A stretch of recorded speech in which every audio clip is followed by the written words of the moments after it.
Сега при мен е Борис Панайотов. Добър вечер. Добър вечер, Иво. Радвам се да те видя. Изглеждаш по същия начин. Направо не си мръднал, човече, за 13 години. Почти. Кажи, какво се случи за тия 13 години с тебе? Последно време създадах една своя танцова концепция. Нарича се Dance Nation и вече с нея имам доста колеги, които ги обучавам и те да преподават на всички останали, които обичат танци. Какво представлява Dance Nation? Dance Nation е танцова програма, която включва всички стилове танци, които съм изучавал през времето и съм се отдал на тях. И обучаваме различни хора, които искат да се научат да преподават танци.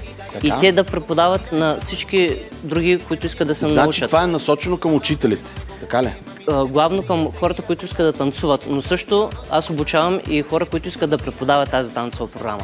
Добре, ако сега някакви хора от други градове искат по някакъв начин да се включат в Dance Nation, как да го направят?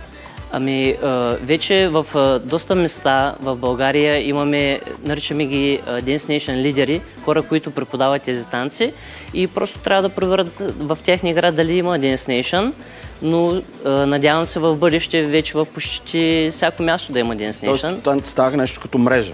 Точно така. Разрастваме се, защото искаме да предадем нашата енергия и любовта към танците, която имаме на всеки един, който иска да се посвети на тази хубава енергия, както се казвам. Уважаеми зрители, Dance Nation и Борис Панайотов.